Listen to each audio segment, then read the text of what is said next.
I asked God why he had abandoned me when I was all alone. All I saw in the world was hatred. I didn't want to be a part of the deplorable human race any longer. God, you don't love me anymore. I don't know why you despise me. Crying uncontrollably, I overdosed on Zoloft. As I faded, I looked up and said softly, God, you don't want me here, so I'm leaving. This occurred in November 2002. I passed out for a while but was surprised to find myself still alive. My son and I were sleeping on our own mattresses on the floor. We slept in the same room. I was lying beside him, watching him sleep. Prayed for his father to come get him so he could have a nice place to live. I'd lost everything and could barely feed myself. I saw myself as a failure. My head began to hurt while my son slept. The pain behind my left ear felt like it was being slashed. My neck felt as if it were on fire. I was unable to move. I was rendered immobile, that's all. My eyes moved. I was in the fetal position, lying on my left side. The sensation of large clamps clamping down my body made me feel heavy. My brain felt as if it were being operated on. I kept my eyes open and watched Mason sleep. I couldn't think or analyze the situation because I couldn't think. I had the sensation that I was disconnected from my body. My body and mind were completely disconnected. I wasn't above my body, but I could see what it looked like laying there. I was more like beside it. My eyes never shut. My son awoke as the sun rose. I was still unable to move. My son checked on me, crying and yelling for me to get up. I told him everything was fine. My response was standard, similar to how people respond to, "How are you?" "Fine." Just responding but not thinking about it. My 9-year-old son would come back and forth from the living room to check on me. He even tried to persuade me to drink water through a straw. I couldn't move my head or drink anything. My son stated that he was afraid to touch me because my skin was so white. I remained separate from my body, but I could see everything. Couldn't figure out what was going on. I could see the window and the passage of another light. I started to smell. My son claims I peed on myself. I wasn't feeling it. My son started yelling and crying out loud. "Get up!" He yelled repeatedly. I felt a pain in my chest while still in the same position. Excruciating, like I was stabbed with a knife 3 to 4 times. I couldn't move, but I could feel every organ in my body. An organ would experience excruciating pain before abruptly stopping as if it had shut down. The same thing happened to the next organ and then the one after that. All that remained was my heartbeat, which had slowed to the point where I could barely feel it. This was the end. I'm about to perish. I want to live, told myself. I want to live, I exclaimed as loudly as I could. Pale vision appeared in front of my eyes, a being that resembled Jesus and a being that was identical to him. When I looked at one, the other faded away, and when I looked at the other, the first faded away. Finally, there was a cloud-like being. I exhaled a huge gasping breath. I inhaled some of the clouds. My heart was pounding. I want to live, I kept saying aloud over and over. What is going on? My son asked.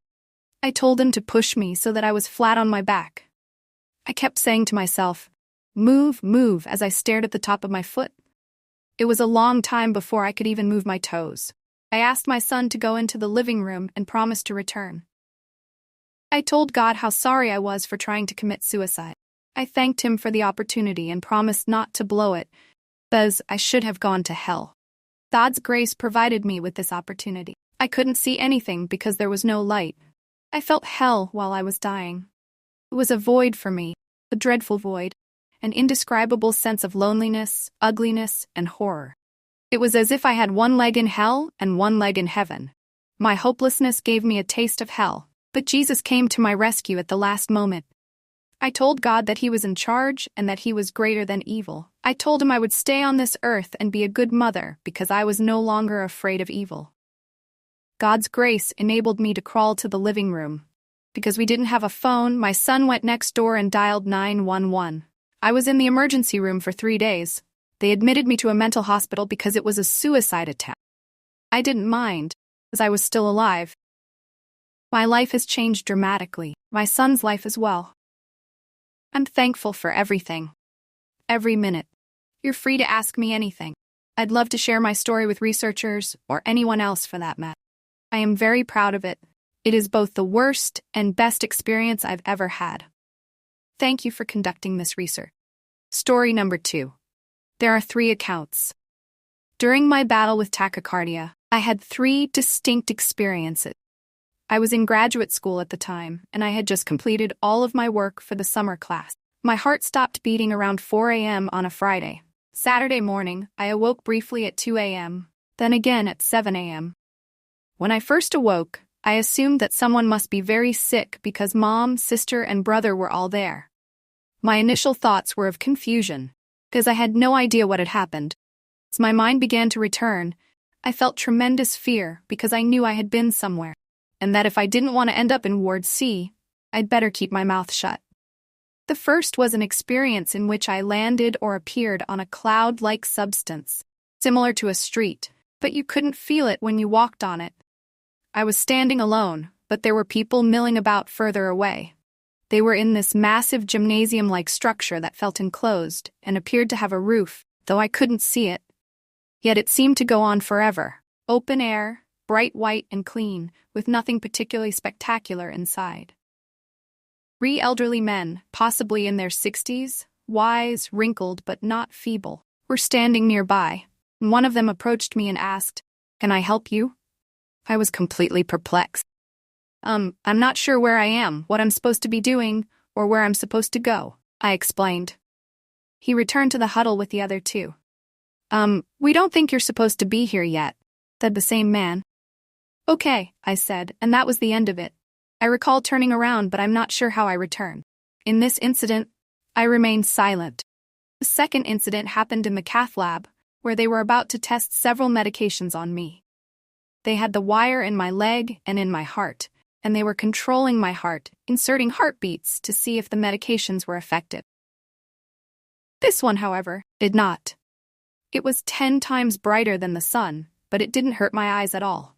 I remember the warning to never look directly into the sun, and the thought crossed my mind, but I continued to stare.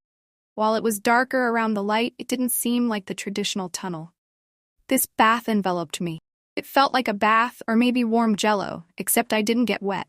The bath was filled with unconditional love, acceptance, and forgiveness. I just didn't want to leave. It was superb. Take the best steak, the best lobster, the most spectacular view, and the best booze to describe it. In other words, take the best of everything you've ever felt, done, or been, and throw it all at you at once. It's only a fraction of how delicious the feeling is. To the left were beings in human form, but I couldn't tell what they were or what gender they were. They were more like shadows. The man appeared at the foot of the bed, coming from the light. He resembled me in appearance, standing 5 foot 10 inches to 6 feet, with a beard and short hair. He didn't look exactly like me, but I guess what I mean is that he was just a typical Joe. I said it even though I didn't have to because he could read my thoughts, and I his. "I'm humiliated," I said. "Why are you embarrassed?" he asked as he moved toward the right side of my bed. "Because I've made a lot of mistakes," I explained. "Of course you did," chuckled softly like a grandfather. "This is how you learn." At that moment, I felt instantly forgiven for everything. I won't go into detail about my life review because it was, well, lengthy, but it happened in less than a second, and I saw everything I've ever done, said, written, or thought. Embarrassing. We had a brief mental conversation before he asked, "Is there anything else you'd like to know?" "Yes," I replied to the age-old question. "Why are we here on Earth?" "You're only here on Earth for one reason," the man replied. "You're only here to assist one another," almost certainly implying that we were only here for a short time to perform that function. "I believe for some higher purpose that will be revealed in the future after death." He then said, "Is there any question that you can't come with me right now?" Even though I knew he could read minds, I remember thinking, "Oh no, this is it. I'm in school right now, and I don't have any insurance to bury me," I explained. I guess I was expecting a debate or at the very least some persuasion or discussion, but he dropped my hand and I began to fall backward. I awoke in the cath lab in tears, acutely aware of where I had gone, what I had seen, and what I'd done. This was my most detailed and profound experience, perhaps the most life-changing. The third time, I was flying above rolling fields of green grass, similar to the images of Ireland. I hovered above the hills, heading toward a cliff-like area. I stood with my back to one of these rolling hills after surveying the area. I was kicked in the chest by a donkey. It tumbled backwards, falling over and over. There was no pain, and when I landed on my back, a light appeared above me. This is where things get a little murky. But it was somehow communicated to me that I would never have to worry or fear for the rest of my life. Bright place with the 3 men is where I would go when I die. And finally, I will not have to worry about my unfulfilled purpose. All I had to do was live my life, and that mission would be completed. I've only had one out-of-body experience since, but it could have been a dream or an episode from which my internal defibrillator saved me. I could fly wherever I wanted and appear wherever I wanted and see whomever I wanted in an instant. It was powerful, but as I previously stated, could have been a dream. I fulfilled the command to help one another by transitioning from accountant to teacher. I'm now a professor and assist a large number of students in becoming accountant.